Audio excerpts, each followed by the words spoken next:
नहीं होगा तो उसको दर्शन का लाभ कैसे मिलेगा।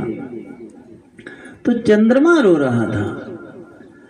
तो भगवान नारायण ने कहा, भैया तुम क्यों रो रहे हो, क्या बात है।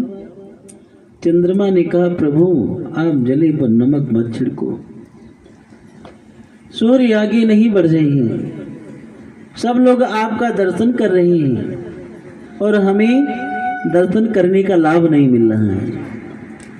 तो भगवान ने कहा, देखो अब सूर्य को आदेश मैं भी नहीं दे सकता हूँ। क्यों? क्योंकि हमने उनके वंश में जन्म लिया है, मर्यादा है, बड़ों को आदेश नहीं दिया जाता है। हाँ इतना जरूर है कि उन्होंने 1 महीने का दिन बनाया है ना, तो अगली बार जब मैं आऊंगा रात्रि में आऊंगा और तुम 6 महीने की रात्रि बना लेना। और फिर भी तुमको खुशी नहीं है, तुमको आनंद नहीं आ रहा है ना, तो तुम्हारे साथ में अपना नाम जोड़ लूंगा। इसलिए राम जी की जब स्तुति करते हैं तो क्या गाते हैं कि श्री रामचंद्र, क्या गाते हैं, श्री रामचंद्र। भगवान का नाम राम सिंह नहीं हुआ, भगवान का नाम रामचंद्र हुआ। इसलिए हम प्रार्थना में स्तुति में गाते हैं, श्री रामचंद्र कृपालु भजो मन हरण भव भय दारुणम।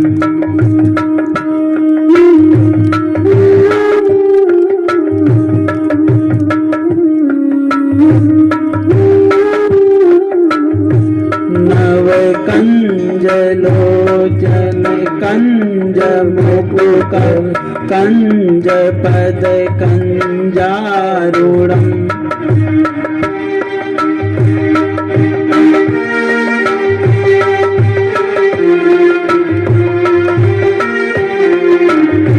कंदर्प अगणित अमित छवि नवनील नीरज सुंदरम।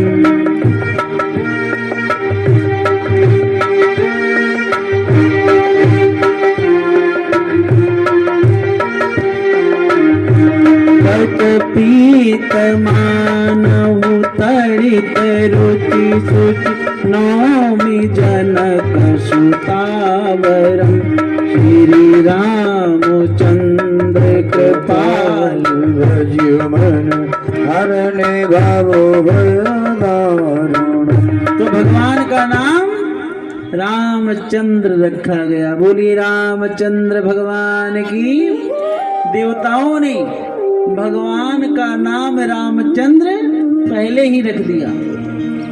इधर दौड़े दौड़े दशरथ जी महाराज गुरु वशिष्ठ जी के चरणों में प्रणाम किया। तो गुरु वशिष्ठ जी 108 ब्राह्मणों को लेकर के आई, जात कर्म संस्कार स्वस्तिक वाचन करवाया। दशरथ जी महाराज ने कहा कि हमारे इन चारों पुत्रों का नामकरण भी कर दीजिए। तो गुरु वशिष्ठ जी ने कहा, जब अजन्मा का जन्म हो सकता है तो अनामी का भला नामकरण क्यों नहीं। और गुरु वशिष्ठ जी 108 ब्राह्मणों को लेकर के नामकरण करने के लिए जब बैठे थे, तो इस झांकी का दर्शन करने के लिए पूरे अयोध्यावासी सब नर नारी एकत्रित होकर के इस झांकी का दर्शन करने के लिए समवेत रूप में आए हैं। आइए गोस्वामी तुलसीदास जी के शब्दों में हम भगवान का नामकरण श्रवण करते हैं। गोस्वामी तुलसीदास जी कहते हैं कि जो आनंद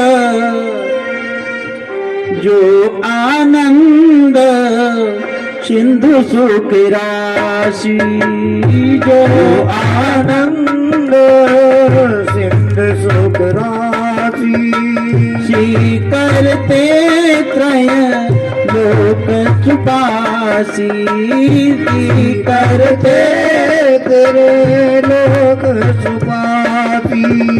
जो सुख धाम राम अर्थ नामा, जो सुख धाम अखिल लोक दायक बीतरामा, अखिल लोक दायक भरत विश्राम। जो आनंद का सिंधु है, जिसके आनंद की सिंधु की बिंदु किसी को मिल जाए तो वो आराम विराम विश्राम का अनुभव करने लग जाता है। ऐसे आपके जेठ पुत्र का नाम राम रखता हूँ, जो योगियों के हृदय में रमण करते हैं। वैसे तो हमारे यहाँ 3 राम हुए हैं। कितने राम हुए हैं? 3 राम।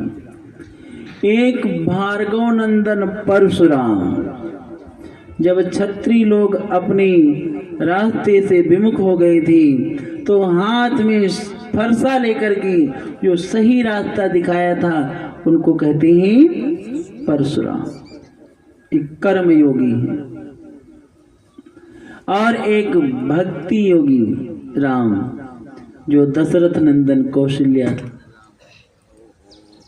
और तीसरे राम कन्हैया के बड़े भैया बलराम। बोलो राधे राधे। एक बात ध्यान से सुनना, जो स्वयं नारायण हैं आदि ब्रह्म, वो भगवान राम के रूप में अवतार लेकर के आए। और जो आदि ब्रह्म नारायण हैं उनके हाथ में शंख है। क्या है? शंख। और जो शंख है वो भगवान विष्णु हैं। कौन है? भगवान विष्णु, जो पालन करते हैं। और भगवान विष्णु के अवतार जो हैं वो हैं भरतलाल जी। विश्व भरण पोषण कर जोई, विश्व भरण पोषण कर जोई। ताकर नाम भरत अस होई, ताकर नाम भरत अस होई। जो पूरे विश्व का, पूरे संसार का भरण पोषण करते हैं, जो विष्णु भगवान के अवतार हैं, उनका नाम भरत रखता हूँ। जिसके घर में बरकत नहीं होती हो तो शुक्ल पक्ष से शुक्रवार वाले दिन से इस मंत्र का जाप शुरू करना चाहिए और प्रतिदिन 1 माला जाप करो 12 महीने तक। आपको पता भी नहीं लगेगा कहाँ से आमदनी होने लगी। हाँ, विश्व भरण पोषण कर जोई, विश्व भरण पोषण कर जोई। विश्व भरण पोषण कर जोई। बोलो भरण पोषण कर जोई। ताकर नाम भरत अस होई, ताकर नाम भरत अस होई। ताकर नाम भरत अस होई। ताकर नाम भरत अस होई। जो संसार का, पूरे विश्व का पालन करता है, भरण पोषण करता है, उसका नाम क्या है? भगवान विष्णु। और भगवान विष्णु के अवतार कौन है? भरतलाल जी। और ब्रह्म नारायण के हाथ में सुदर्शन चक्र है। और ये सुदर्शन चक्र क्या है? भगवान शिव। कौन है? भगवान शिव। और भगवान शिव के अवतार कौन है? शत्रुघ्न लाल जी। भगवान शंकर जी के नाम से शत्रु का नाश होता है। भगवान शंकर जी दुष्टों का विनाश करते हैं, शत्रुओं का संहार करते हैं। तो जिनके ज्यादा शत्रु हों वो शत्रुघ्न के नाम का जाप करे। मंत्र जाके सुमिरन तेरे पुनासा, जाके सुमिरन तेरे पुनासा। जाके सुमिरन तेरे पुनासा, जाके सुमिरन तेरे पुनासा। नाम शत्रुघ्न वेद प्रकाशा, नाम शत्रुघ्न वेद प्रकाशा। नाम शत्रुघ्न वेद प्रकाशा। नाम शत्रुघ्न वेद प्रकाशा। जिनके नाम स्मरण करने मात्र से हमारे शत्रुओं का विनाश हो जाए, जिनके नाम स्मरण करने मात्र से हमारे शत्रु हमसे दूर हो जाएं, शत्रु भी मित्र हो जाएं, वो कौन है? शिव जी के अवतार श्री शत्रुघ्न लाल जी महाराज, प्रेम तुल्य शत्रुघ्न लाल जी महाराज की जय हो। और जिसको बड़ा डर लगता हो सांप कीड़ों से, जिसको ज्यादा सांप दिखते हो, तो शेषनाग के अवतार लक्ष्मण जी हैं। वो शेष के अवतार यानी नागों के राजा शेषनाग, और शेषनाग के अवतार कौन है जरा बताइए? लक्ष्मण जी। लक्षण धाम सुराम प्रिय सकल जगत आधार। बोलो श्रेष्ठ तेई राखियो लक्ष्मण नाम उधार। लक्षण धाम सुराम प्रिय सकल जगत आधार। लक्षण धाम राम प्रिय सकल जगत आधार। गुरु वशिष्ठ ते राखियो लक्ष्मण नाम उदार। यानी जिसका लक्ष्य भगवान राम के चरणों में हो, जो अपना जीवन राम जी के चरणों में समर्पित कर दिया हो, बोलो राधे राधे, राधे राधे। उसका नाम लक्ष्मण जी है, जो शेष के अवतार हैं, जिन्होंने पृथ्वी अपने सिर पर धारण कर रखा है। गुरु वशिष्ठ जी ने चारों का नामकरण किया। लेकिन जो भी भगवान के अवतार होते हैं ना, उन अवतारों का दर्शन करने के लिए भगवान शंकर जी जरूर आते हैं। रहा नहीं गया, अयोध्या आए, अपना भेष भी बदला, नाम रखा शंकरानंद जी ज्योतिषाचार्य जी महाराज, और अपने चेला काकभूषुंडी को साथ में लेकर के आए। राम जी का दर्शन करने के लिए ज्योतिषाचार्य बन करके महल में प्रवेश करते हैं। अगर आपको कहीं भी कोई प्रवेश नहीं मिल रहा हो तो बस ज्योतिषाचार्य बन जाओ, ज्योतिष का काम करना शुरू कर दो, आपको लोग ज्यादा से ज्यादा पूछेंगे। बोलो राधे राधे, हाँ।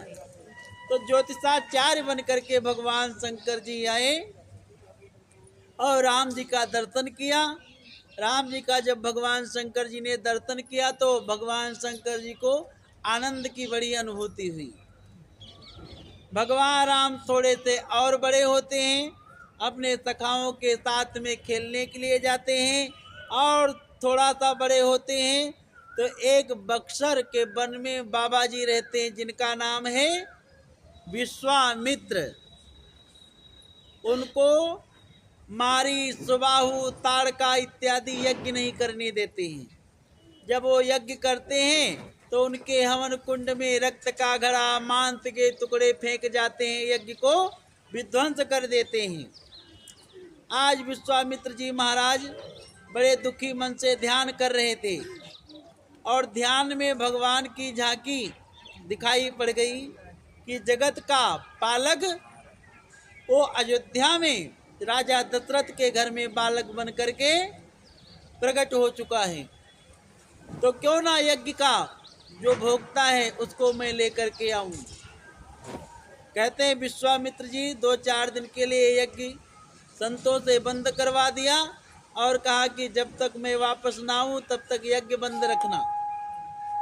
विश्वामित्र जी अयोध्या आए, सरजू स्नान किया, और राजा दशरथ को जब पता लगा तो 108 ब्राह्मणों को लेकर के गए, विश्वामित्र की अगवानी किया और महल में लेकर के आए, जलपान इत्यादि कराया। उसके बाद में विश्वामित्र जी महाराज से पूछा, महाराज, महात्मा जी, बाबा जी, आपका आगमन कैसे हुआ? तो विश्वामित्र जी महाराज ने कहा, आपके कोई भी संतान नहीं थी, आपने यज्ञ किया, और यज्ञ नारायण भगवान के प्रसाद से आपके घर में 4 बालक हुए। दशरथ जी ने कहा, हाँ महाराज, तो आप 4 में से 2 यज्ञ की रक्षा के लिए मुझे दे दो। क्यों? क्योंकि असुर समूह सतावहि मोही, मैं आयो नृप जाचन तो ही। अनुज समेत देहु रघुनाथा, निश्चर वध हम होव सनाथा। दशरथ जी ने कहा, महाराज चौथे पन पायो सुतचारी, अब विप्र वचन नहीं कहो बिचारी। चौथे यानी बुढ़ापे में हमें 4 रत्नों का दर्शन हुआ, 4 पुत्र हुए और आप 2 पुत्रों को मांग रहे हो। महाराज राम लखन मेरे दुई आँखी, राम लक्ष्मण तो हमारी दाहिनी और बाईं आंखें हैं। मैं सत्य कहता हूँ भगवान शंकर की सौगंध खा करके, राम देत नहीं बनत गोसाई। हमारे प्राणों की आवश्यकता हो तो हर्ष पूर्वक मैं प्राण दे सकता हूँ, चतुरंगिनी सेना दे सकता हूँ, लेकिन राम देत नहीं, मैं राम को नहीं दे सकता हूँ। और जिस दिन राम चले जाएंगे उस दिन हमारे प्राण नहीं बचेंगे। अब विश्वामित्र जी जब नाराज हुए और संकल्प किया कि अगर राम को नहीं देते हैं तो अभी अयोध्या को जला करके राख कर दूंगा। इतने में वशिष्ठ जी आए और दशरथ जी को समझाया कि इन बाबा जी को 2 राजकुमार सौंप दो और दोनों राजकुमारों के माध्यम से चारों का विवाह हो जाएगा, घर में बहू आ जाएगी। यानी वशिष्ठ जी ने बहू आने की विधि बताई। बोलो राधे राधे। तब दशरथ जी महाराज विश्वामित्र को राम लक्ष्मण को सौंप दिया और जब राम लक्ष्मण को लेकर के विश्वामित्र जी वन को गए तो विश्वामित्र के मन में राजकुमार जैसी भावना थी भगवान के प्रति। और भगवान के प्रति जैसी आप भावना रखेंगे ना, वैसा ही वो आपके साथ में लीला करके दिखाएंगे। क्यों? क्योंकि जाकी रही भावना जैसी और प्रभु मूर्ति देखी तैसी। बोलो राधे राधे। तो उनके अंदर राजकुमार जैसी भावना थी। तो अब राम लक्ष्मण जी राजकुमार जैसी लीला करने लगे।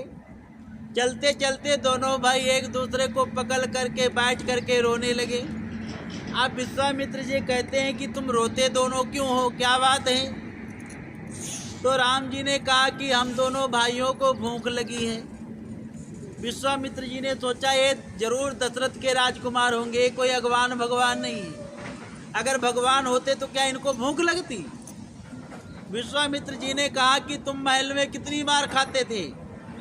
तो राम जी ने कहा कभी 2 बार, कभी 4 बार, और मुझे अपने हाथों से अभी तक खाना भी नहीं आता है। मेरी मैया अपने हाथों से खिलाती थी। विश्वामित्र जी ने कहा देखो मैं महात्मा हूँ, मैं किसी बालक को अपने हाथ से नहीं खिलाता हूँ। और जैसे तैसे कंदमूल ढूंढ करके ला करके दिया। राम लक्ष्मण जी दोनों थोड़ा थोड़ा खाया और फिर विश्वामित्र जी के साथ में चल पड़े। आगे चले तो एक सरोवर दिखाई दिया। उस सरोवर में नीला नीला जल भरा था और उसी के अंदर कमल के फूल खिले थे। लक्ष्मण जी ने कहा बाबा हम तो कमल के फूल लेंगे, बाबा हम तो कमल के फूल लेंगे। विश्वामित्र जी ने कहा मक्खन है इसमें हाथी डूब जाए। बोलो राधे राधे। इतना जल है, हम आपको कमल का फूल ला करके नहीं दे सकते हैं, चलो हमारे साथ में। अगर इसी प्रकार से मुझे परेशान करोगे ना तो मैं आपको वापस करवाऊंगा, दे आऊंगा, दशरथ जी को सौंप आऊंगा। इतना कह करके जैसे विश्वामित्र जी आगे बढ़े तो पीछे से कूदने की आवाज आती है, झम झम की। अब राम जी को पकड़ करके अंदर से बाहर लाए तो लक्ष्मण जी कूद जाए, लक्ष्मण जी को पकड़ करके लाए तो राम जी कूद जाए। बोलो राधे राधे। जैसे तैसे दोनों को कमल का फूल ला करके दिया। और फिर विश्वामित्र जी जब साथ में चलने लगे तो लक्ष्मण जी बहुत बोलते थे। विश्वामित्र जी ने कहा अरे लक्ष्मण ज्यादा बोलोगे ना तो ताड़का आ जाएगी, ताड़का, और ताड़का नाश्ता कर जाएगी। बोलो राधे राधे। अब तो लक्ष्मण जी ने कहा कि हम तो ताड़का देखेंगे, हम तो ताड़का देखेंगे। और ताड़का आई। अब जैसे ताड़का को दोनों भाइयों ने देखा, बोलो राधे राधे, तो दोनों डर के विश्वामित्र जी के पास में भाग करके आए, बाबा बचाइए, वो ताड़का आई। अब विश्वामित्र जी ने सोचा ये करेंगे हमारी राक्षसों से रक्षा, अब इनकी रक्षा हमें स्वयं करना पड़ेगा। तो विश्वामित्र जी ने सोचा अभी यज्ञ का मैंने कलावा तो बांधा नहीं हूं, अभी अग्नि से इसको जला करके राख कर देता हूँ। बोलो राधे राधे। और हाथ में जल लिया। विश्वामित्र जी अग्नि मंत्र का जाप ही कर रहे थे, लेकिन विश्वामित्र को अग्नि मंत्र का याद ही नहीं आ रहा था। क्यों? क्योंकि राम लक्ष्मण जी पकड़ करके खड़े थे। अब विश्वामित्र जी छटपटा रहे थे। बोलो राधे राधे। अब जब विश्वामित्र जी ज्यादा छटपटाने लगे तो राम जी अपने धनुष के ऊपर बाण चढ़ाया और एक ही बाण में ताड़का का उद्धार किया। ताड़का जब धड़ाम से गिरी तब विश्वामित्र जी ने आंखें खोल करके देखा और दौड़ करके उस ताड़का के पेट पर बैठ करके दे घुसा विश्वामित्र जी उस ताड़का को मारने लगे। और जब ताड़का को विश्वामित्र जी मारने लगे तो राम जी ने कहा, बाबा अब तो ये मर गई, इस मरी मराई को क्यों मार रहे हो? तब विश्वामित्र जी ने नेत्र बंद करके देखा कि ये सब लीला क्या है, नाटक क्या है। तब विश्वामित्र जी को पता चला कि जिनको मैं राजकुमार मान रहा था ये कोई राजकुमार नहीं, ये तो साक्षात पर ब्रह्म है। तब विश्वामित्र जी के पास में जितनी विद्या थी सब भगवान को समर्पित कर दिया। विद्या निधि को विद्या दीनी। और आज कुटिया में जब विश्वामित्र जी लेटे लेटे एक पत्रिका पढ़ रहे थे, बोलो राधे राधे, और जब पत्रिका पढ़ रहे थे तो राम जी ने कहा, बाबा ये पत्रिका कहाँ से आई है? तो विश्वामित्र जी ने कहा, जैसे हमारी यज्ञ आपने पूरी कराई है ना, उसी प्रकार से जनक जी महाराज एक धनुष यज्ञ कर रहे हैं और वहां पर बड़े बड़े दुष्ट राजा आएंगे, रावण, बाणासुर इत्यादि बड़े बड़े राक्षस आएंगे। उन राक्षसों से धनुष यज्ञ को भी पूर्ण कराना है, बचाना है। तो राम लक्ष्मण विश्वामित्र के साथ में जनकपुर पधारे। रास्ते में एक अहिल्या नाम की नारी पत्थर की आकृति में पड़ी थी। वो गौतम ऋषि की पत्नी थी। श्राप के कारण विश्वामित्र जी ने इशारा किया और अपने चरणों की धूल को उस अहिल्या नाम के पत्थर को प्रदान किया तो उस पत्थर से सुंदर नारी प्रकट हुई और भगवान का आशीर्वाद लेकर के वो अपने पति के लोक को पहुंच गए। उसके बाद भगवान श्री राम छोटे भैया लक्ष्मण जी के साथ में जनकपुर पधारे। जनकपुर में दधीची की हड्डियों का बना हुआ धनुष रखा था। बड़े बड़े राजा महाराजा लोग आए थे। तोड़ना तो दूर रहा, उसको हिला तक भी नहीं पाए। लेकिन मेरे प्रभु राम हाथ जोड़ करके अपने गुरु के चरणों में प्रणाम करते हैं कि गुरु ही प्रणाम, मन ही मन कीन्हा, गुरु ही प्रणाम। बोलो गुरु ही प्रणाम, मन ही मन कीन्हा, गुरु ही प्रणाम। अति लांघवो ठाए धनु लीन्हा, अति लांघव। धनुष को उठा लिया और धनुष को उठा करके कितनी देर में तोड़ा मालूम है आपको?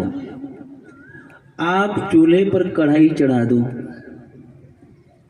गैस चूल्हे पर, बोलो राधे राधे, और उसके अंदर घी डाल दो या तेल डाल दो, खूब गर्म हो जाए। फिर क्या करना है? उसके अंदर एक बूंद पानी टपकाओ। कैसी आवाज आएगी? चित्रा की आवाज आएगी, छन की। कैसी आवाज आएगी? छन की। भगवान राम ने उसी क्षण में धनुष को तोड़ दिया और भगवान राम ने किसी किनारे से धनुष को नहीं तोड़ा।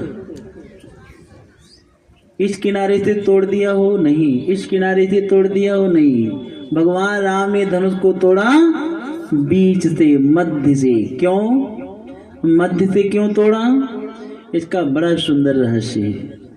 क्योंकि भगवान राम ने ना आकाश में जाकर के धनुष तोड़ा, भगवान राम ने ना पाताल में जाकर के धनुष को तोड़ा, भगवान राम ने कौन से लोक में धनुष को तोड़ा? बीच वाले मृत्यु लोक में।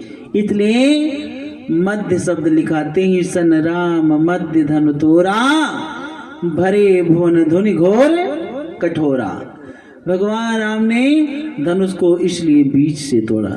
अथवा अयोध्या से 3 आए थे, विश्वामित्र, राम और लक्ष्मण। तो सबसे ज्यादा उम्र किसकी है? विश्वामित्र की। सबसे छोटी उम्र किसकी है? लक्ष्मण की। और बीच वाली उम्र किसकी है? राम की।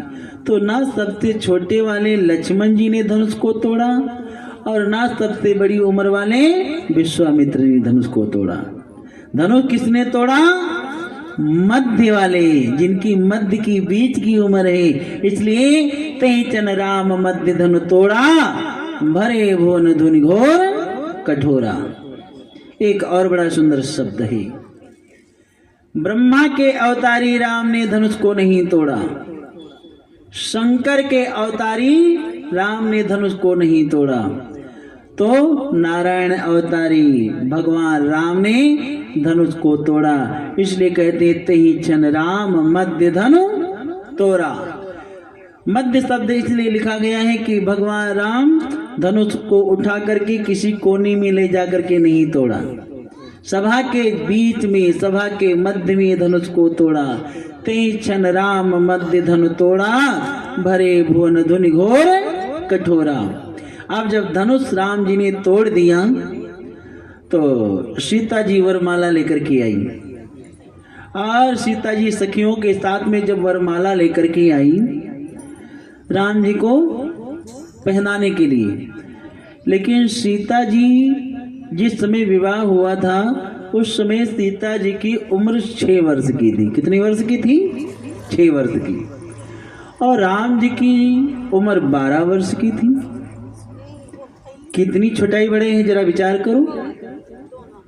राम जी सीता जी से बड़े हैं और राम जी मुकुट भी लगा रखे थे, तो 1.5 फुट का मुकुट भी होगा। तो अब सीता जी के, राम जी के गले तक हाथ ही नहीं पहुंचता है वरमाला डालने। पैर भी उठाया लेकिन फिर भी हाथ वहां तक नहीं पहुंचा। और राम जी थोड़ा सा और अकड़ करके सीधे होकर के खड़े हो गए। क्यों? क्योंकि ससुराल में आज का दूल्हा भी झुकना नहीं चाहता है। तो बोला राम जी कैसे झुके, वो भी तो दूल्हा है। तो वो भी सीधे खड़े हो गए। अब जो सीता जी की सखी सहेलियां हैं ना, वो राम जी से कहती हैं झुक जाओ झुक जाओ। तो राम जी इशारा करते नहीं। क्यों? क्योंकि हम स्त्रियों के सामने, नारियों के सामने नहीं झुकते। हाँ, राम जी विचार करते हैं धनुष तोड़ दिया और अगर मैं झुक गया तो ये दुष्ट राजा महाराजा लोग जो बैठे हैं ना, बस यही कहेंगे भले धनुष तोड़ दिया हो लेकिन अभी भी सिर झुका करके रखता है। इसलिए राम जी अकड़ करके खड़े हैं।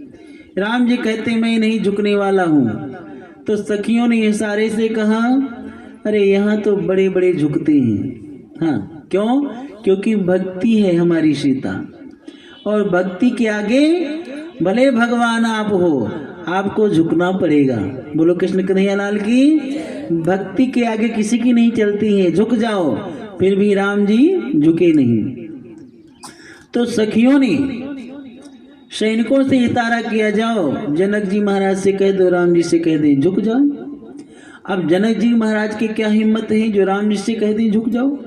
वो भी चक्रवर्ती सम्राट राजा दशरथ का बेटा राजकुमार है, कैसे अपने द्वार पर भला कह दें। तो जनक जी महाराज ने कहा कि हमारे बस की बात तो है नहीं। हाँ, अगर राम जी के गुरु जी कह दें तो चेला झुक जाएगा। तो सैनिकों ने जब विश्वामित्र जी से कहा तो विश्वामित्र जी ने भी मना कर दिया। देखो हम तो बाबा जी हैं, धनुष तोड़वाने का काम था वो तो मैंने करवा दिया, अब शादी विवाह में क्या होता है ये मुझे मालूम नहीं, इसलिए इस बीच में मैं पढ़ने वाला नहीं हूँ। तो जब सीता जी पसीना पसीना हो गई, वरमाला लेकर के हाथ में खड़ी खड़ी, तब सखियों ने लक्ष्मण जी से इशारा किया, भैया लक्ष्मण आप तो श्वेत के अवतार हो, आपके सिर पर पृथ्वी रखी है ना? लक्ष्मण जी ने कहा हाँ, तो थोड़ी सी पृथ्वी उठा दो ऊपर। लक्ष्मण जी ने कहा तुम बावरी हो गई हो, अरे जब मैं पृथ्वी को उठाऊंगा तो एक कोने की थोड़ी उठेगी, वो तो सारी की सारी तुम्हारी समस्या ज्यों की त्यों रह जाएगी। तो सखियों ने कहा अब आप ही कुछ कर सकते हो। तो लक्ष्मण जी ने विचार किया, जिस दृश्य को देखने के लिए लाखों नर नारी अपनी पलकों को पकड़ करके खड़े हैं, क्यों? क्योंकि जिस समय सीता जी राम जी के गले में वरमाला डालेंगी, अगर मेरे पलक गिर गई तो ये दृश्य हम देख नहीं पाएंगे, इसलिए सब अपने अपने पलकों को पकड़ करके खड़े हैं कि जब सीता जी वरमाला डालेंगी तो ये दृश्य हम लोग देखेंगे, अगर पलकें गिर गई तो हम दृश्य देख नहीं पाएंगे। तो जिस शुभ कार्य में लोग अपनी पलकों को पकड़ करके खड़े हैं, अपनी पलकों को गिरने नहीं दे रहे हैं, उसी कार्य में मेरे प्रभु देरी कर रहे हैं। तो लक्ष्मण जी मंच से उठे और विश्वामित्र जी के चरणों में प्रणाम किया, कहा गुरुदेव आपकी आज्ञा हो तो मैं भी जाऊं। विश्वामित्र समझ गए कि हाँ अब इसकी भी आवश्यकता है। विश्वामित्र जी ने कहा हाँ आप जाओ जाओ जाओ। लक्ष्मण जी आए और भगवान राम के चरणों में लेट गए। अब राम जी ने क्या सोचा कि मैंने धनुष तोड़ दिया है ना, इसलिए मेरा छोटा भाई मुझे प्रणाम कर रहा है, लेकिन जो चरणों में झुक करके प्रणाम कर रहा है अब वो उठ ना रहा हो तो उसको उठाना भी जरूरी है। अब राम जी झुक नहीं रहे, अपने दाहिने अंगूठे से लक्ष्मण जी को इशारा करें उठ जा, लेकिन लक्ष्मण जी इशारा नहीं समझ रहे। और जो काफी देर हो गई तो राम जी आला माला सब भूल गए, और जैसे लक्ष्मण जी को झुक करके उठाने लगे उसी समय सखियों ने इशारा कर दिया और कहा कि इससे सुंदर और मौका नहीं मिलेगा। उसी समय सीता जी ने राम जी के गले में माला, जय रघुनंदन जनक किशोरी, जय रघुनंदन जनक किशोरी, सीता राम मनोहर जोड़ी, सीता राम मनोहर जोड़ी। सीता जी ने राम जी के गले में वरमाला पहनाया और फिर राम जी को भी वरमाला दिया गया। सीता जी के गले में राम जी ने वरमाला पहनाया तो सीता राम हो गई। बोलो सीता रामचंद्र भगवान की। विचार विमर्श किया गया, कुमकुम पत्रिका अयोध्या भेजी गई। अब जो दो दूल्हा ससुराल में, और जब अयोध्या पत्रिका भेजी गई तो दशरथ जी बारात लेकर के आ रहे हैं। और जब बारात लेकर दशरथ जी आ रहे थे तो जिस नगर से बारात निकलती थी ना, तो नगर वाले कहते थे इसमें दूल्हा कौन है, इसमें दूल्हा कौन है। तो दशरथ जी को बड़ा संकोच लगी। तो दशरथ जी महाराज ने गुरु वशिष्ठ जी के चरणों में प्रणाम किया और कहा महाराज बड़े संकोच की बात है, ये पहली बारात है जो बिना दूल्हा के जा रही है। तो वशिष्ठ जी ने कहा भरतलाल जी को दूल्हा बना दो। दशरथ जी ने कहा तब तो और संकोच की बात होगी, मतलब अरे विवाह राम जी का हो और भरत जी दूल्हा बन करके चले। तो गुरु वशिष्ठ जी ने कहा कि जनक जी महाराज के जो भाई हैं कुशध्वज, उनकी भी बेटी है, उनकी बेटी के साथ में भरत का भी विवाह करवा दिया जाएगा। अब भरत को जब दूल्हा बनाया गया तो शत्रुघ्न लाल जी ने कहा ना मैं भी दूल्हा बनूंगा। तो दो दूल्हा बारात में आ रहे हैं और दो दूल्हा ससुराल में। और जब बारात पहुंची, बारातियों का जो स्वागत किया गया है वो स्वागत आज तक किसी ने नहीं कर पाया। जनक जी महाराज ने बरातियों का बड़ा सुंदर स्वागत किया। चारों भाइयों का जब विवाह मंडप में पहुंचे, फेरे पड़ने लगे, तब वहां की माताएं जो थी जनकपुर की ना, वो गारी देने लगी। क्यों? क्योंकि लड़की पक्ष की जो माताएं होती हैं वो लड़का पक्ष वालों को क्या देती हैं? गारी। आजकल धीरे धीरे परंपरा समाप्त होती जा रही है। हाँ, नहीं तो गारी देती थी और बराती वो बड़े प्रेम से उस गारी को स्वीकार करते थे, सुनते थे। हरियाणा की भी बड़ी विचित्र गाली है। सूखी की कर बकल बिना सारे बराती, ऐसे ऐसे गाली पंडित को भी नहीं छोड़ती हैं। कहती घना पढ़ा दादा घना पढ़ा और माल पाल थी। एक बारात में मैं गया था, सुन करके आया था। हरियाणा की और राजस्थान की गाड़ी भी बड़ी विचित्र है। लेकिन जनकपुर की माताएं गाली देती हैं और उनकी भी गाली बड़ी विचित्र थी। क्या कहती हैं कि जैसे पूछा तानी बतिया। बतिया का मतलब जो जो बात मैं पूछूं उस बात को बताना, मैथिली भाषा में। कि जो जो जैसे पूछा तानी बतिया बताओ पहुना। पहुना किसको कहते हैं? मेहमान को। किसको कहते हैं? मेहमान को। एको बतिया सुन के मन में अचरज लागी भारी। समझ में आ रहा नहीं आ रहा? एको बतिया सुन के, बतिया माने बात। एको बतिया सुन के मन में अचरज लागी भारी। और खीर खाए बालक जनमौली अवधपुरी की नारी।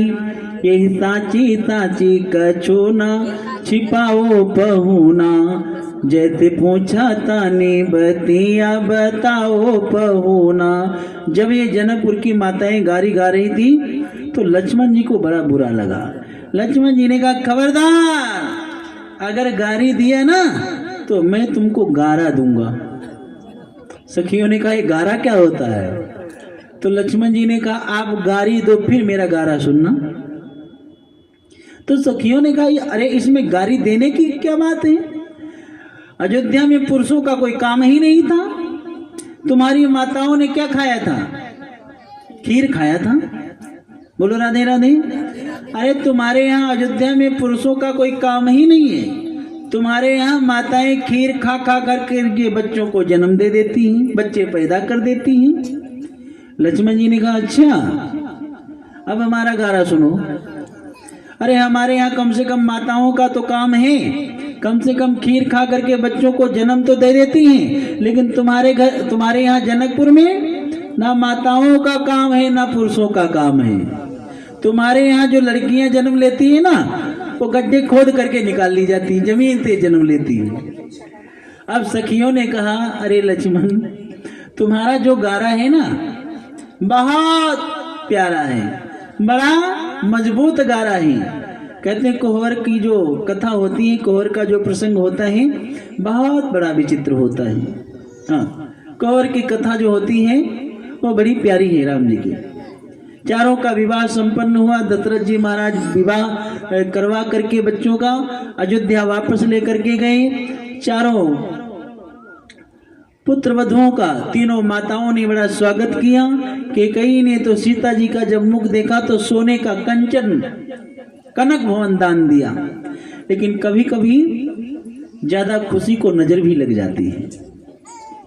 कथा विस्तार से कथा ज्यादा विस्तार नहीं कर सकता हूँ। बोलो राधे राधे, नहीं तो टेढ़ी टांग वाले की कथा रह जाएगी। हाँ, एक विघ्नेश्वरी का अयोध्या में प्रवेश होता है और मंत्रा के द्वारा कैकेयी के विचारों को बदल दिया गया। कैकेयी ने राम जी के लिए 14 वर्ष का वनवास और भरत जी के लिए राजगद्दी। बोलो राधे राधे। लेकिन अपनी सौतेली माँ के वचन सुन करके राम जी वन को प्रस्थान करने के लिए तैयार हुए। सीता जी साथ चलने के लिए तैयार हैं, लक्ष्मण जी सेवा करने के लिए। और जब अयोध्या से राम जी वन के लिए प्रस्थान कर रहे थे तो जितनी अयोध्यावासी थी उनका दृश्य देखो। अबाल वृद्ध वनिता सर्वेंग पशुवृत्तयः, बच्चे बूढ़े जवान पशु पक्षी सब अपनी चंचलता को भूल गए। और जितनी अयोध्यावासी थे सब राम जी के लिए वन के लिए तैयार हो गए। कहने लगे इस अयोध्या में हम लोग नहीं रहेंगे। क्यों? क्योंकि जहाँ हमारे राम नहीं वहाँ हम क्यों रहेंगे। जहाँ हमारे राम रहेंगे, जहाँ हमारे राम होंगे वहीं हमारी अयोध्या होगी, और राम हमारे राजा होंगे, सीता जी महारानी होगी। छोड़ चले आज हमारे राम, अयोध्या छोड़ चले। मुख मोड़ चले आज हमारे राम, अयोध्या छोड़ चले। नगर नगर में डगरी डगर में रोए प्रजापुर वासी रे, रोए प्रजापुर वासी रे। जिनको राज तिलक होना था, जिनको राज तिलक होना था, वही बने बनवासी रे।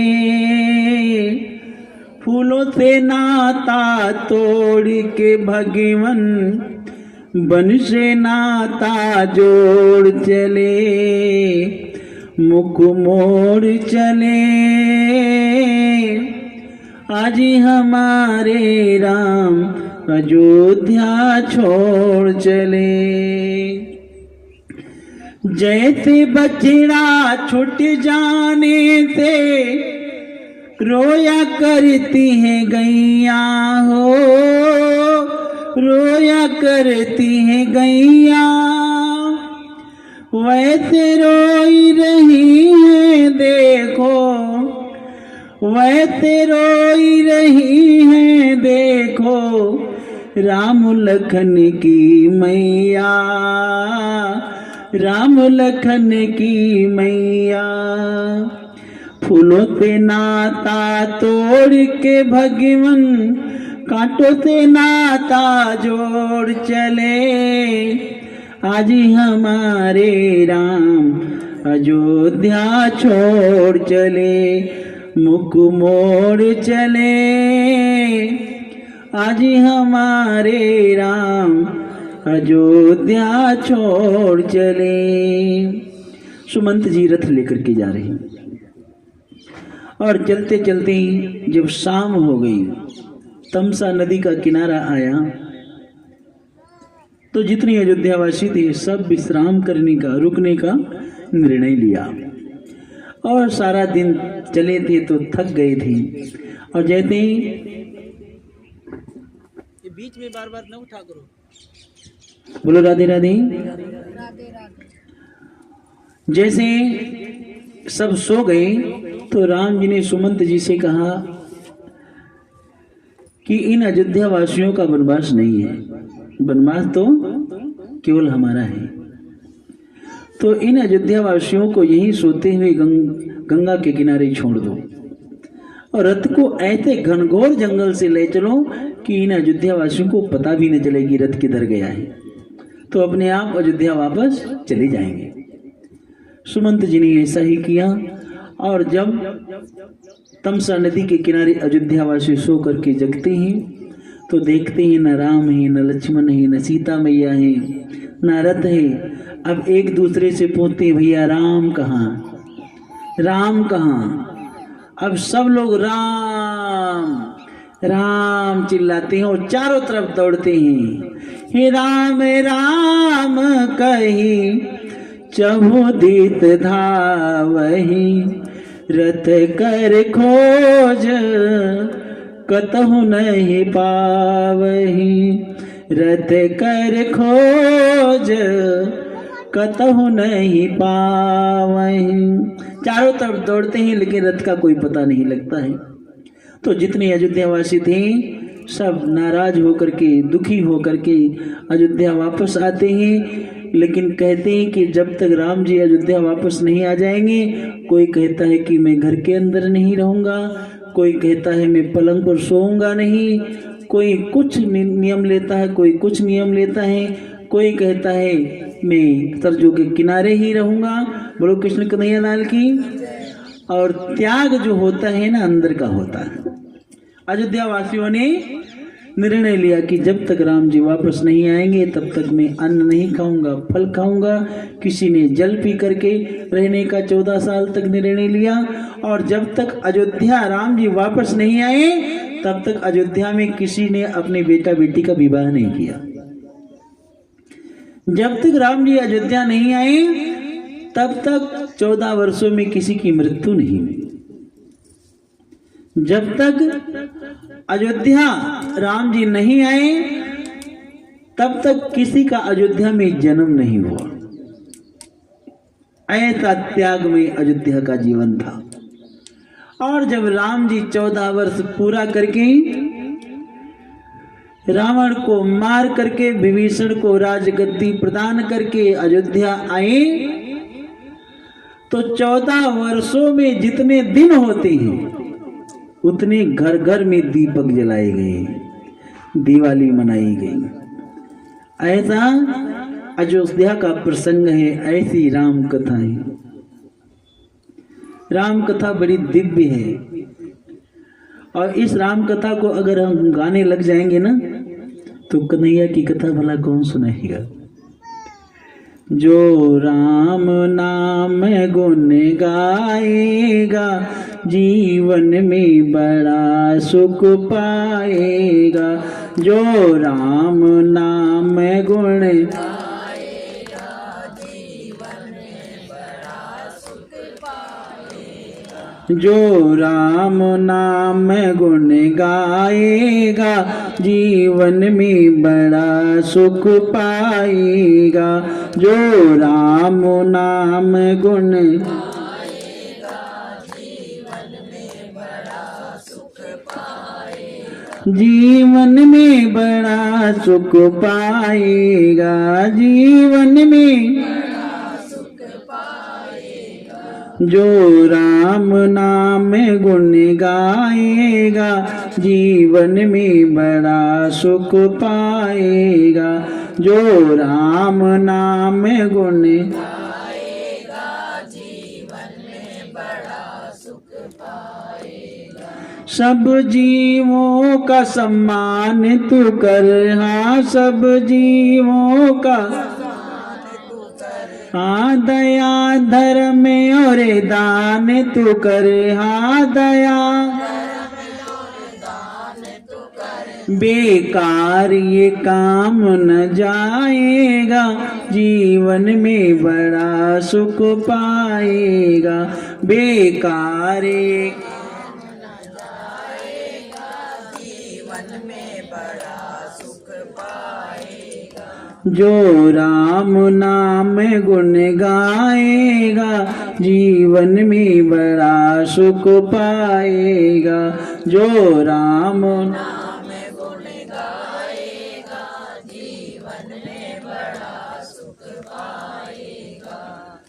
सब जीवों का सम्मान तो करे, हाँ सब जीवों का सम्मान तो करे। हाँ सच बोलना बंदे धर्म तेरा, सच बोलना नेकी पर चलना कर्म तेरा, नेकी पर नेकी पर चलना कर्म तेरा, नेकी पर जो नेक राह अपनाएगा जीवन में बड़ा सुख पाएगा। जो नेक राह अपनाएगा जीवन में बड़ा सुख पाएगा। जो राम नाम गुण गाएगा जीवन में बड़ा सुख पाएगा। कभी दिल तो किसी का दुखाना ना, कभी दिल तो जोर से बोलो, कभी दिल तो किसी का दुखाना ना, कभी तुम कभी किसी को रुलाना ना, तुम कभी किसी को तुम कभी किसी को रुलाना ना, तुम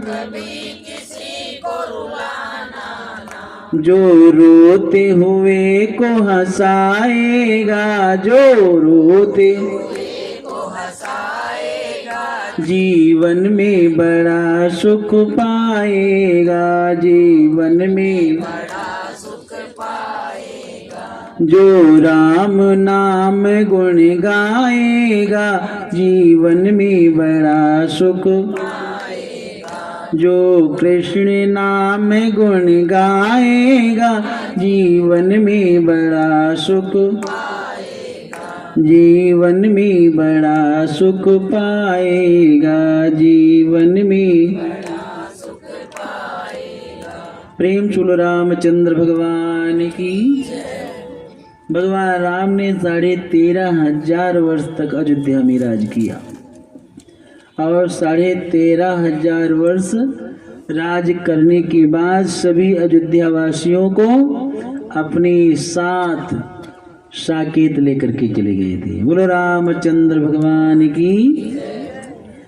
जब जब होए धर्म की हानि, जब जब होए धर्म की हानि, बाढ़े असुर अधम अभिमानी, बाढ़े असुर तब तब प्रभुधरि विविध शरीरा, तब तब प्रभुधरि विविध शरीरा, और हरहि कृपा निधि सज्जन पीरा। दुष्टों का जब बोलबाला होता है, जब पाप कर्म ज्यादा बढ़ने लग जाते हैं ना, तो धरती अकुला जाती है। पृथ्वी ने गाय का रूप धारण किया, देवताओं के पास में आकर के बोली, अगर इसी प्रकार से पाप कर्म बढ़ते रहेंगे तो मुझसे बर्दाश्त नहीं होगा, रसातल को चली जाऊंगी, लुप्त हो जाऊंगी। देवताओं ने कहा, अरे मैया मेरी भी नहीं चलती है, तो चलो ब्रह्मा जी से बातें करती हैं।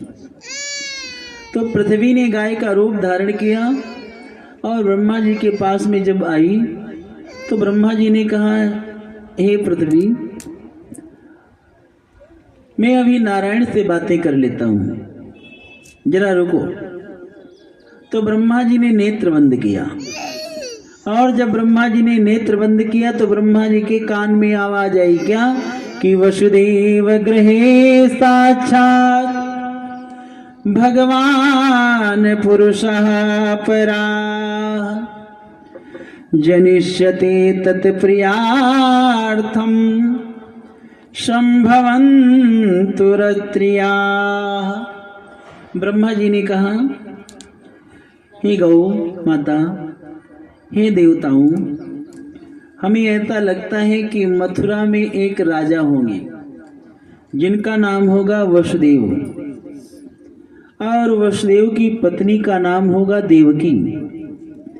देवकी के गर्भ से स्वयं भगवान नारायण कृष्ण के रूप में अवतरित होंगे और हम सबके कष्ट की निवृत्ति होगी, ऐसा मुझे लगता है। इतनी बात देवताओं ने जब सुना तो अपनी अपनी वाहनों को अपने अपने लोक की तरफ न्यूट्रन कर लिया, मोड़ लिया। ब्रह्मा जी ने कहा, अरे देवताओं, तुम बड़े स्वार्थी हो, जब नारायण नर बन करके आ रहे हैं तो तुम सब देव मानव बन जाओ, प्रभु के मित्र बन करके, सखा बन करके उनकी सेवा में प्रकट हो जाओ। तो ब्रज में भगवान कृष्ण के जितने सखा थे, जितने ग्वाल बाल थे, वो सब कोई साधारण नहीं थे, वो सब देवलोक से देवता ही सखा बन करके प्रभु की सेवा में आई थी। मथुरा के एक और राजा थे जिनका नाम था उग्रसेन। उग्रसेन के भी कोई संतान नहीं थी, तो उग्रसेन ने यज्ञ किया, पूजन करवाया तो उग्रसेन की पत्नी गर्भवती हो गई। और जब वो गर्भवती हो गई तो एक दिन जंगल में भ्रमण करने के लिए गई, वन विहार करने के लिए। तो जंगल में एक राक्षस रहता था जिसका नाम था दुर्मिल राक्षस। क्या नाम था? दुर्मिल राक्षस। और उस राक्षस की उग्रसेन की पत्नी के ऊपर छाया पड़ गई। उसी से एक बालक जन्म लिया। उस बालक की ब्राह्मणों ने जन्म पत्री तैयार किया और उसका नामकरण किया। नाम निकला कंस। ब्राह्मणों ने जन्म पत्री बांट करके सुनाया और कहा ये ब्राह्मण, ये जो बालक है बड़ा दुष्ट है, हत्याचारी है, पापी है, परिवार को विनाश के कागार पर लेकर के जाएगा, बहुत बड़ा राक्षस होगा। उग्रसेन ने उसको कपड़े में लपेट करके समुद्र में प्रवाहित कराई, फेंक आए। वसुदेव के जो पिता हैं जिनका नाम है शूरसेन, वो जमुना स्नान करने के लिए जब गई तो सुंदर बालक को देखा, उठा करके अपने घर ले आई और अपनी पत्नी से कहा, देवी अभी तक तो अपने वसुदेव ही बालक था और अब अपने 2 बालक हो गए। तो वसुदेव जी के साथ में कंस पल रहा था, थोड़ा था। जब बड़ा हुआ तो शूरसेन के घर में देवऋषि नारद आए और नारद जी ने जब कंस को देखा तो कंस से कहा, अरे कंस, तू शूरसेन का बालक नहीं है, तू उग्रसेन का बालक है। तेरे पिता ने तुझको नष्ट करने के लिए समुद्र में प्रवाहित कराए थे ब्राह्मणों के कहने से, और शूरसेन उठा करके लेकर के आए, तुमको पाला पोसा है, इसलिए तुम शूरसेन के बालक नहीं, आप तो उग्रसेन की हो। कंस बचपन से दुष्ट था। रात्रि में उठ करके कैलाश पर्वत पे चला गया, भगवान शंकर जी की तपस्या किया और भगवान शंकर जी प्रसन्न हो गए। कहने लगे, भक्त वर मांगो, वरदान मांगो, क्या चाहिए? तो कंस ने कहा, हमको कोई मार न सके। भगवान शंकर जी ने कहा, भक्त आया है सो जाएगा, अरे राजा रंक फकीर, और एक सिंहासन चढ़ चला तो दूजा बंधा जंजीर। मरना तो सबको है, इसलिए दूसरा वरदान मांग ले। तो कंस ने कहा, सिवाय नारायण के फिर मुझे कोई मार ना सके। तो भगवान शंकर जी ने कंस को एक धनुष दिया और कहा, इस धनुष को कोई तोड़ नहीं पाएगा, और जो तोड़ेगा वो तुझको छोड़ेगा नहीं। कंस उस धनुष को लेकर के आया, अपने महल में स्थापित कर दिया और दुनिया के जितने राक्षस थे बड़े बड़े, उन राक्षसों को अपनी सेना में सम्मिलित कर लिया। अकासुर, बकासुर, धेनुकासुर, रेणुका, बड़े बड़े राक्षसों को बुला लिया और मथुरा पे धावा बोल दिया। यज्ञ विध्वंस कर दिया ब्राह्मणों की और झिंझोरा पिटवा दिया। 84 कोस का जो सबसे बड़ा राजा है वो मैं हूँ, मेरा नाम कंस है और मेरा आदेश है कि आज के बाद कोई पूजा पाठ, कोई जप तप, यज्ञ, हवन, कथा, भागवत कुछ नहीं करेगा। बोलो राधे राधे। यज्ञ करना है तो कंस महायज्ञ करो। ओम नमो भगवते वासुदेवाय, मंत्र बंद। आज से कोई जाप नहीं करेगा। बोलो राधे राधे। जाप करना है तो ओम कंसाय नमः, इस मंत्र का जाप करो।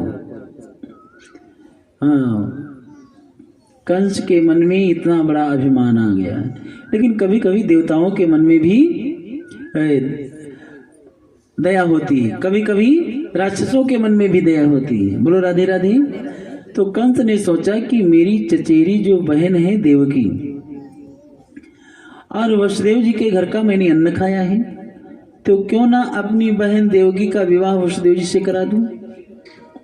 वसुदेव जी को रात्रि में बुलाया, विचार विमर्श किया और वसुदेव जी बारात लेकर के आए। सुंदर बारातियों का स्वागत किया, बड़ी धूमधाम से विवाह संपन्न करवाया और स्वयं अपनी बहन देवकी को रथ में बैठ करके घोड़े की लगाम पकड़ करके विदा करने जब जा रहा था तो रास्ते में आकाशवाणी हुई, कंस, जिस बहन को तू विदा करने के लिए जा रहा है उसी का अष्टम गर्भ तेरा काल होगा, तेरा काल होगा। कंस सुन करके घबरा गया। फिर सोचा, न रहेगा बांस न बजेगी बांसुरी। मेरे काल को जन्म देगी देवकी, और देवकी को अगर मैंने जीवित छोड़ दिया तो मेरी ना समझी है।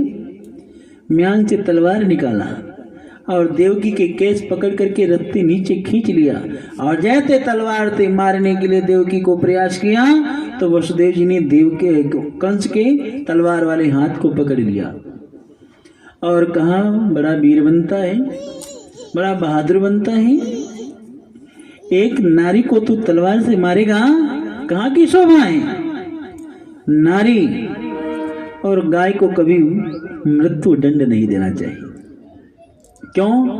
क्योंकि नारी का जो जीवन होता है ना वो सदा ही पराधीन होता है। विचार करो, जब छोटी होती है, बाल्य अवस्था होती है, तो उस कन्या का जीवन माता पिता के अधीन व्यतीत होता है, और वही बड़ी होती है, जब विवाह हो जाता है, बहू बन जाती है, तो सास ससुर के अधीन, पति के अधीन, ससुराल वालों के अधीन जीवन व्यतीत करती है। और वही नारी जब वृद्ध हो जाती है, दादी बन जाती है, तो पोता पोती के अधीन, बच्चों के अधीन। बोलो राधे राधे। भला उनका स्वतंत्र जीवन कभी व्यतीत होता है? जरा विचार किए। इसी प्रकार से गाय का जीवन है। गाय जिसके खूंटे पर बंध जाती है उसी की हो जाती है। इसलिए कहा गया है, नारी को कभी मृत्यु दंड नहीं देना चाहिए। क्यों? क्योंकि नारी तेरे जीवन की, नारी तेरे जीवन की एक यही कहानी, आंचल में दूध और आंखों में पानी। नारी हमेशा अवध्या होती है। नारी को मृत्यु दंड तू देगा, मारेगा, ये कहाँ की शोभा है, ये कहाँ की वीरता है।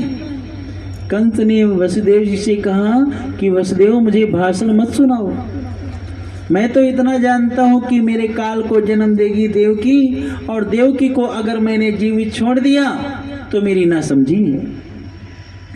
कंस से वसुदेव जी कहती हैं, भैया देवकी से तुम्हें कोई भय नहीं है,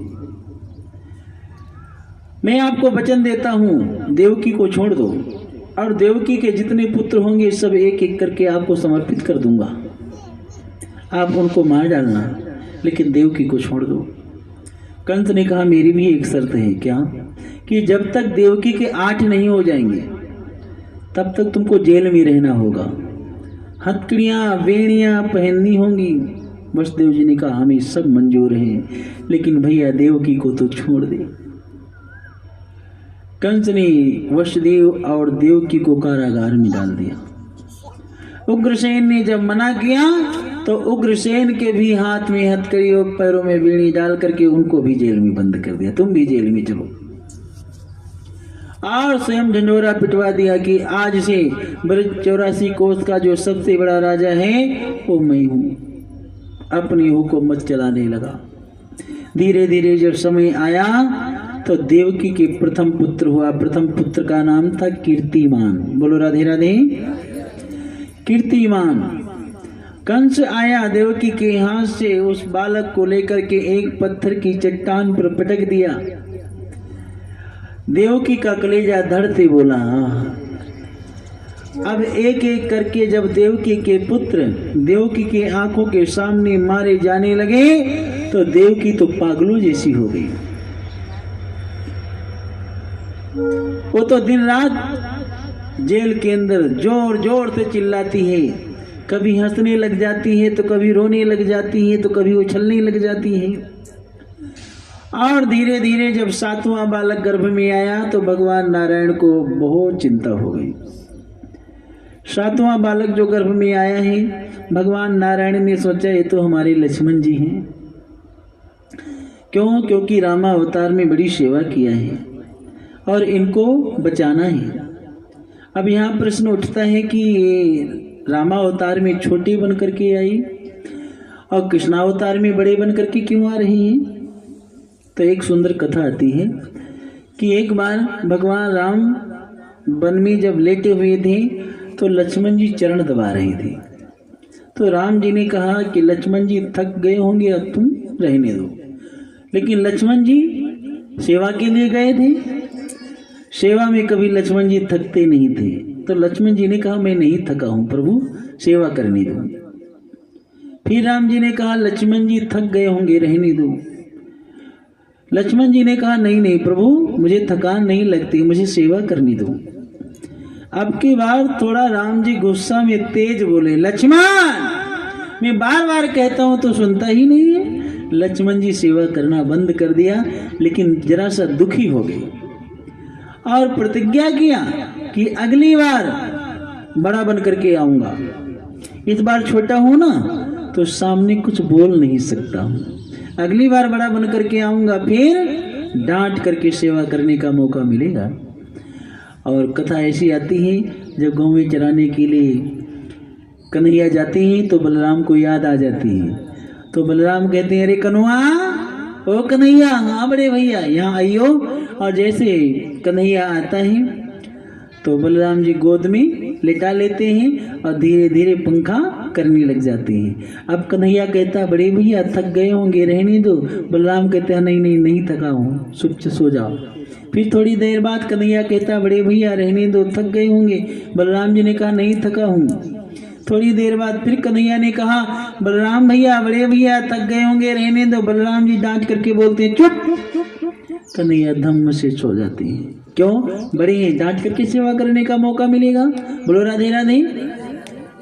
तो इसलिए इस बार बड़े बन करके आ रही हैं। तो भगवान को, मेरे नारायण को बड़ी चिंता हो गई और उसने योग माया को आदेश दिया, कहा कि जाओ देवकी का गर्भ खींच करके रोहिणी के गर्भ में स्थापित कर दो। क्यों? क्योंकि जन्म लेते ही कंस मारने के लिए दौड़ा चला आता है और इनको बचाना है। तो योग माया ने देवकी का गर्भ रोहिणी के गर्भ में स्थापित कर दिया। इसलिए एक नाम बलराम का हो गया संघर्षण। एक गर्भ से दूसरे गर्भ में खींच करके गए हैं, इसलिए एक नाम बलराम का क्या है? संघर्षण। बोलो राधे राधे। और कंस आया, कहने लगा क्यों, सातवां क्या हुआ? देवकी ने कहा भैया वो तो पता नहीं, हमको लगता है अंदर ही मर गया। तो कंस कहता अच्छा हुआ, मुझे मारना नहीं पड़ा। और अब आने वाला है धीरे धीरे आठवां बालक, और जो आठवां है ना वही नारायण है, वही कृष्ण है। धीरे धीरे आया भादव का महीना, कृष्ण पक्ष, अष्टमी तिथि और नक्षत्र रोहिणी। क्यों? क्योंकि देवकी के गर्भ से मैं जन्म लूंगा, भगवान ने सोचा, और यशोदा के घर में लीला करूंगा, यशोदा का दूध पीऊंगा। लेकिन रोहिणी ने जो इतना बड़ा त्याग किया है वो रोहिणी को क्या मिलेगा? इसलिए प्रभु ने सोचा कि मैं उसी नक्षत्र में जन्म लूंगा जो नक्षत्र रोहिणी होगा। तो रोहिणी नक्षत्र, और रात्रि के ठीक 12 बज रहे हैं। योग माया ने ब्रह्मा जी से कहा अब ब्रजमंडल की लगाम मेरे हाथ में दे दो। योग माया ने ब्रजमंडल की लगाम अपने हाथ में ले लिया, और जो 20,000 सैनिक सुरक्षा में खड़े थे वो गहरी नींद में सो गए। केवल देवकी और वसुदेव जगे हैं, बाकी सब गहरी नींद में सोए हुए हैं। भगवान नारायण ने अपनी योग माया से कहा कि तुम जाओ यशोदा के गर्भ से जन्म लो। अगर तुम यशोदा के गर्भ से जन्म लोगी तो तुम्हारी भी हमारे साथ साथ में माया के रूप में पूजा होगी। बोलो राधे राधे। भगवान नारायण शंख चक्र गदा पद्म लेकर के देवकी के कारागार में प्रकट हो गए। नीलमणि जैसा प्रकाश छा रहा था। देवकी ने दर्शन किया और अपने आप को धन्य धन्य मानती है, कृतकृत्य मानती है। देवकी कहती है, बड़े बड़े ऋषि महर्षि, बड़े बड़े योगी जिन चरणों का ध्यान करते हैं, जिनकी तपस्या करते हैं, फिर भी आपका दर्शन नहीं पाते हैं, और वही प्रभु आप मुझे दर्शन दे रहे हो। कितनी मैं सौभाग्यशालिनी हूँ, कितनी बड़ी मैं पुण्यात्मा हूँ, लेकिन प्रभु आप इस रूप में क्यों आई? भगवान नारायण ने कहा, मैं सुदर्शन चक्र इसलिए लेकर के आया हूँ कि मामा जी मुझे मारने के लिए आएंगे, और जो 11 वर्ष 56 दिन में काम मुझे करना है वो आज ही करके जाऊंगा। और माँ तू कहती है मैं तेरा बालक बन जाऊं, मैं छोटा बन जाऊं, तो मैं अब भला अपने आप की रक्षा कैसे करूंगा? मेरी रक्षा तो आपको करनी होगी। बोलो राधे राधे। तो भगवान नारायण से देवकी कहती है कि भला ये हम कैसे कर पाऊंगी? मेरे हाथ में हथकड़ियाँ, बेड़ियाँ, 20,000 सैनिक सुरक्षा में खड़े हैं, भला कैसे होगा? तो भगवान नारायण ने कहा, जब जीव कर्म करता है तो उसकी सफलता में करता हूँ, उसकी रक्षा में करता हूँ। आप मुझे गोकुल पहुँचा देना, और गोकुल में मेरी चिन्मयी माया ने जन्म लिया है, उसको यहाँ ले आना।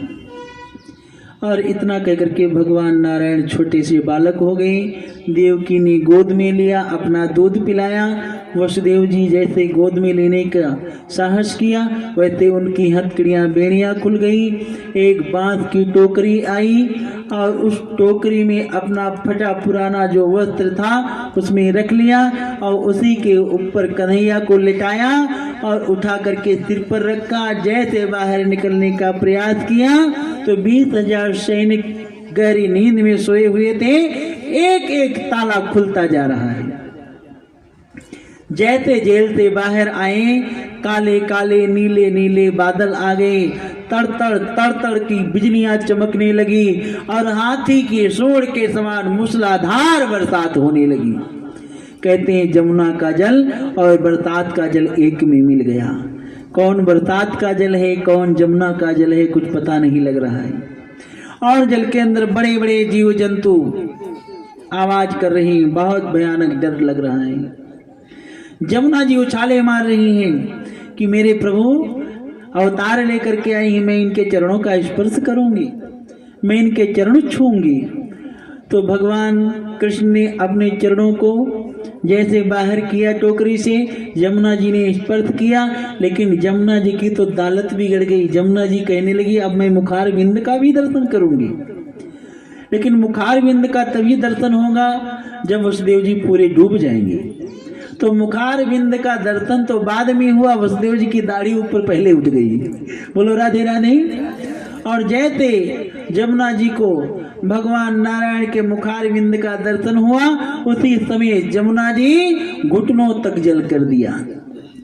घुटनों तक जल हो गया बड़े आराम से। वसुदेव जी यशोदा के महल में पहुंचे। बगल में भगवान नारायण की माया कन्या के रूप में लेटी हुई थी। कलेजा फटा जा रहा है।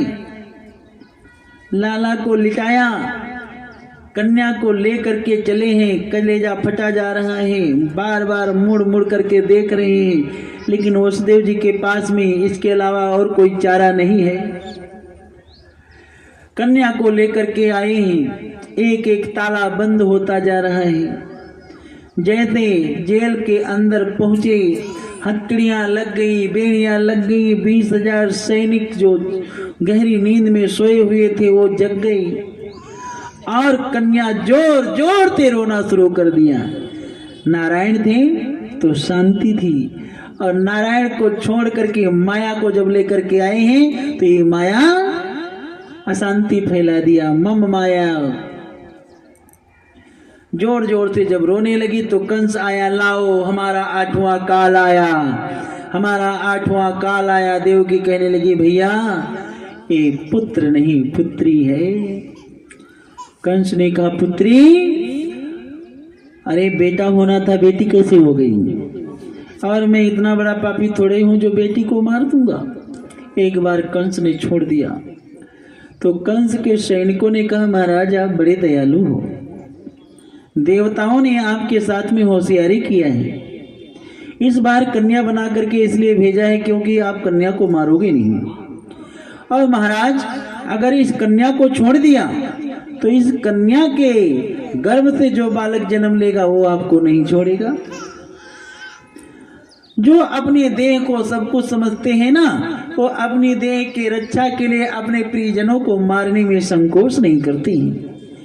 कंस ने उस कन्या को देवकी के हाथ से छीन लिया और जैसे पत्थर के चट्टान पर पटकने का प्रयास किया, वैसे वो कन्या हाथ से छूट करके आकाश में जाकर के अंतर ध्यान हो गई और अष्टभुजी देवी बनकर के सामने प्रकट हुई और कहने लगे, अरे पापी दुष्ट, तू मुझको क्या मारेगा?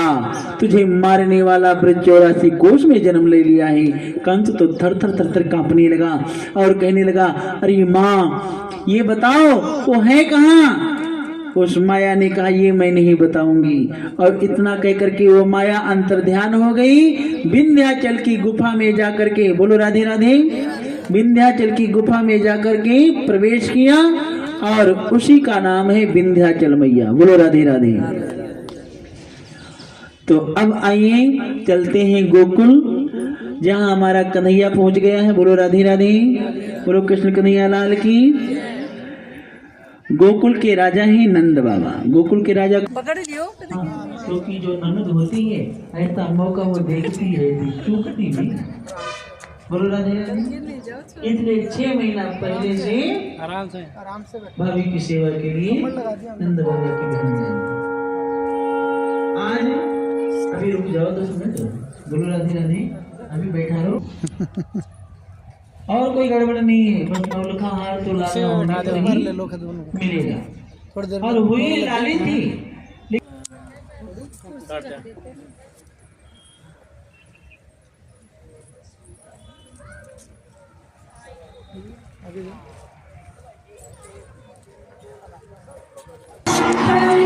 You keep moving. You keep slaying. Keep celebrating. Anything.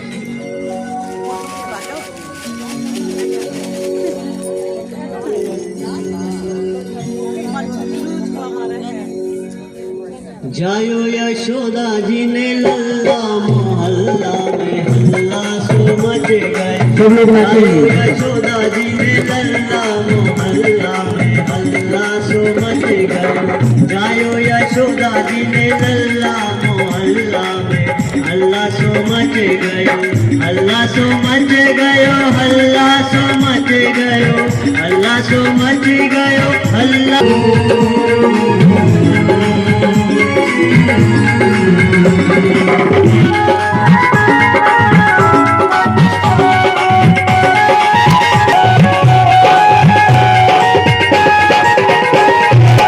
बाबा लुटावे अनधन सोना, बाबा लुटावे अनधन सोना, रानी लुटावे छापल्ला में, रानी लुटावे छापल्ला मोहल्ला में, हल्ला सो मच गयो। जायो यशोदा जी ने लल्ला मोहल्ला में हल्ला सो मच गयो। एक बात बताओ, आप लोग खड़े क्यों हैं? आपके घर में अगर बालक होता है तो क्या ऐसे खड़े हैं?